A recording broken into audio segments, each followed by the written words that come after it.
Hello everyone, welcome to the Voice of Guo's TNT Daily. This is Samia. Please like, share, and subscribe to our channel. We would like to hear valuable feedback from you.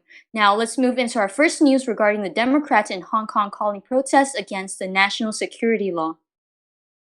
As of today, June 30th, 2020, the Standing Committee of the National People's Congress of China passed the National Security Law of Hong Kong. It is expected to take effect at midnight on July 1st. In response to this breaking news, the members of the Legislative Council of Hong Kong Democrats, Hu Zhiwei, and the Civil Human Rights Front's deputy convener, Chen Haoheng, have announced in today's press conference that they will start a July 1st march individually, hoping people will join them as well. For the past few years, since 2003, the Civil Human Rights Front has been hosting July 1st March every year. However, this year's application for the march has been denied by the Hong Kong Police Department, with the reason being the ongoing pandemic. This marks the first time it is denied in 17 years. An appeal has already been submitted and the result will be expected tonight. Chen Haoheng also expressed his wish for people to unite together regardless of skin colors, races, or religious beliefs in order to protest against the national security law. He also emphasized the peaceful nature of the protest, hoping the police would refrain from using force. Despite the risks of being arrested, Chen Haoheng and other members of the Legislative Council said, "We cannot be afraid in face of danger. Otherwise, we will lose our freedom and human rights." Hong Kong East District Council member Zeng Jiancheng pointed out that the Democrats won the election of the District Council last year, representing the voice of the people. But the pro-Beijing camp has been blindly assisting the CCP's law enforcement, selling out Hong Kong. Even though it is incredibly hard to make the CCP take back the national security law, the people in Hong Kong will continue to protest one day at a time. Thank you very much for the report. Next up is also news about the national security law that passed with 162 votes. 162 votes passed the Hong Kong National Security Law, CEO says, effective tonight. The meeting of the Committee of National Security Congress of China closed today. The chairman of committee submitted the proposed voting draft to the committee yesterday. The news of the adoption of the law has been heard this morning. Official Chinese media Xinhua News Agency released it this evening. And the Committee of the National People's Congress unanimously passed the law, which will be implemented from the date of promulgation. The Xinhua News Agency reported that this law consists of 6 chapters and 66 articles. The law clearly stimulates the responsibilities and the institutions of the Hong Kong Special Administrative Region to maintain national security. It regulates the crimes of secession, subversion of state power, terrorism, and collusion with foreign or foreign forces. The 4 types of crime and penalties for crimes against national security, the jurisdiction of the case, the application of the laws and the procedures, and the establishment of a national security agency in China to establish a legal system and enforcement mechanism for Hong Kong to maintain national security. After a series of news from Beijing, the chief executive of Hong Kong, Lin Zhenyu, said that the Hong Kong government welcomes the adoption of the Hong Kong version of the national security law by the Committee of National People's Congress. The Hong Kong government will complete the necessary gazettes publication procedures as soon as possible so that the law can be implemented simultaneously in Hong Kong. Lin Zhen refused to comment on the relevant issues of the law, saying that the Committee of the National People's Congress is still convening and it is not appropriate to comment. However, regarding the latest measures imposed by U.S. State Department and the Ministry of Commerce on the 29th sanction Hong Kong, including the withdrawal of Hong Kong's special status and the cease of exports of military civilian technology to Hong Kong, Lin Zhen declared that she would not be scared by any sanction. Countermeasures will be coordinated. Only 23 years after the return of Hong Kong, one country, 2 systems become the past. The official promulgation of the national security law undoubtedly announced Beijing's tiering of one country, 2 systems. Now to the third news, in which the U.S. penalizes banks stealing of sanctioned Chinese officials and risks $1.1 trillion in China funding. U.S. to penalize banks dealing with sanctioned China officials and risk $1.1 trillion in China funding. China's largest banks have $1.1 trillion in dollar funding at stake and face potentially steep fines from U.S. legislation that targets penalizing lenders doing business with Chinese officials involved in Hong Kong's controversial security law, according to Bloomberg Intelligence. The bipartisan measure, which was passed by the U.S. Senate and still need to go through the House and be signed by the U.S. President, bars financial institutions from providing accounts to sanctioned officials, many of whom may be assumed to use the services of China's biggest banks.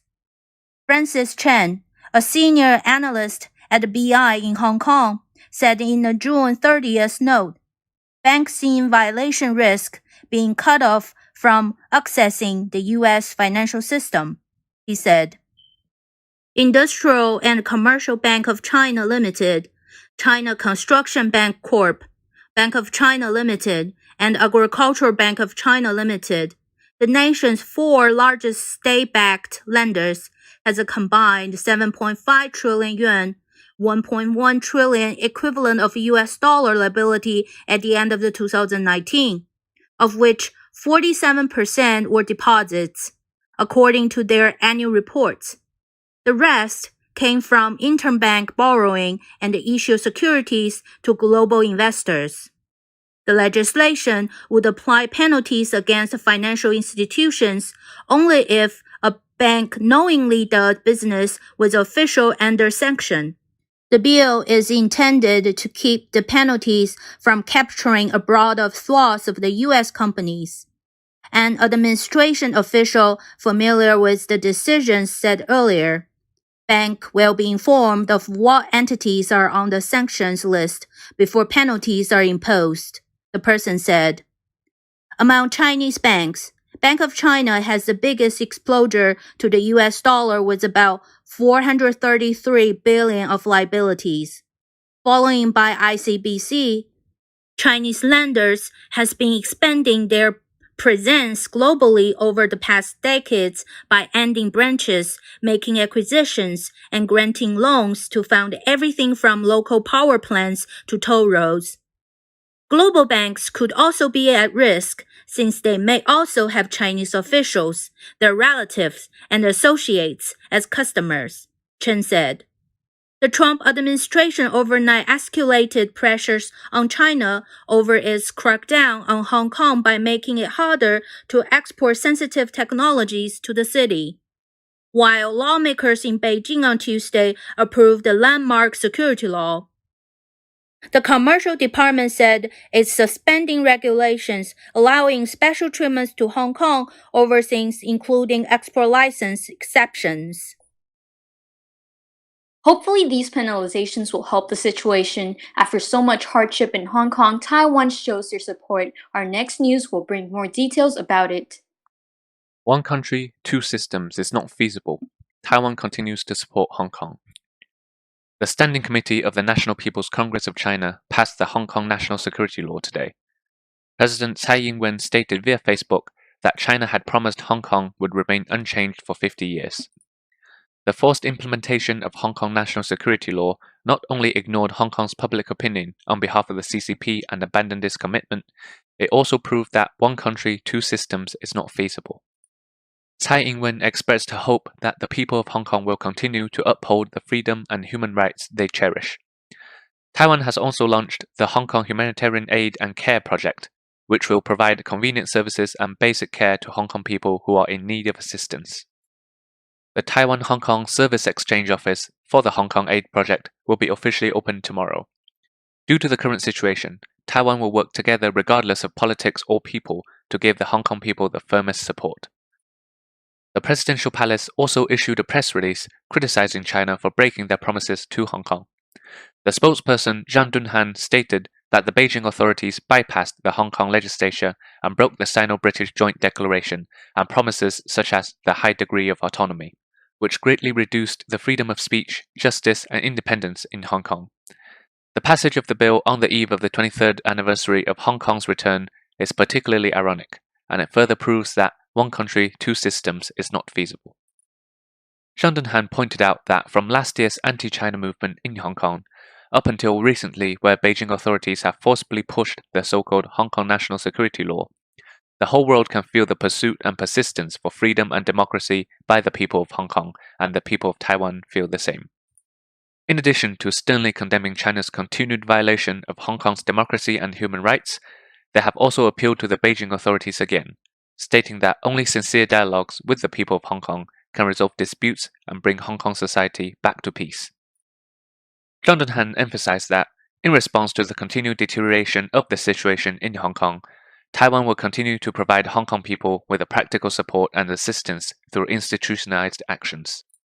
The Hong Kong Humanitarian Aid and Care Project has already been launched. From tomorrow, July 1st, the Taiwan-Hong Kong Service Exchange Office will officially begin operating. Through the coordination of the Council's interministerial meetings, budgets will be allocated and funds will be integrated into private forces to implement operations.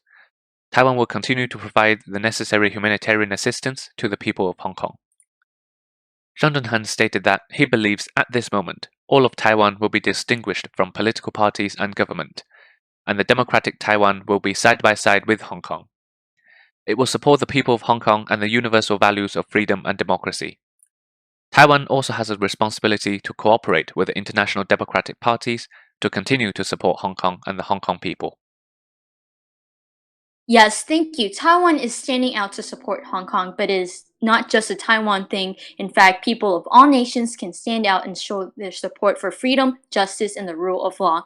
Next, we will bring up news regarding the G4 swine flu. Chinese academics have discovered a new swine flu and warning everyone of another potential outbreak. According to the latest issue of Proceeding of the National Academy of Science of the United States of America, the virus named G4 is a mutation of a H1N1 virus and could be genetically tracked back to 2009 flu. Many Chinese academics pointed out in their research that the G4 possesses all the characteristics for widespread human transmission. From year 2011 to 2018, researchers have collected over 30,000 nose swab samples from many pig farms across 10 provinces. 179 swine flu viruses were identified, with the majority of them started spreading around 2016. Through study on live ferrets, researchers have shown that G4 is highly transmissible, could self-duplicate and causing more diseases than any other virus within the ferrets. Furthermore, study found that the human immunity to seasonal flu does not work on G4. Blood-resistant tests indicate that 10.4% pig farm workers possess immunity to G4, meaning they were infected, and 4.4% of the entire population is supposedly infected with G4, but without supporting evidence at this point. The researchers were worried that the virus is now going through host adoption process, which will speed up a human transmission, leading to another pandemic, thus calling for emergency measures to stop the potential outbreak. Knowing the way that the CCP responds to this kind of disaster, we sincerely hope that everyone stays safe, no matter you're in mainland China or anywhere else in the world. Please share this message and stay safe. And lastly, we will bring up news regarding the CCP virus's effect on healthy cells. Microscopic image shows that CCP virus infect healthy cells with tentacles. U.S. research found that CCP virus can make infected human cells grow spikes that resemble tentacles. The infected cells could infect healthy cells by injecting the toxin into healthy cells, through which the virus could quickly infect the whole body. The researchers describe this mechanism as extremely evil, but they believe their findings could help to improve treatment. The research is led by University of California. The team took microscopic pictures and studied the CCP virus. They found that infected human cells grow filopodia, which are tentacle-like spikes. The filopodia facilitated the spread. The researchers believe the CCP virus relies on replication of human cells for infection, just like other viruses. Usually healthy people could fight off viruses with immune system, but it was found that CCP virus mutated and could bypass human immune system. The lead researcher, Nevan Krogan, claimed that the virus was evil. It used human cells to infect other cells before killing the infected cells. Some other viruses also infect via filopodia, but it is unusually fast for CCP virus to induce filopodia. The tentacle-like shape was odd too. Stephen Goff, the microbiologist at Columbia University, admitted that the finding was unique, but it did not necessarily mean a second infecting route. The research results were published in the journal Cell. The researchers hope their findings could facilitate new treatment development. Alright everyone, that's all for today. Thank you for tuning in, and we'll see you next time.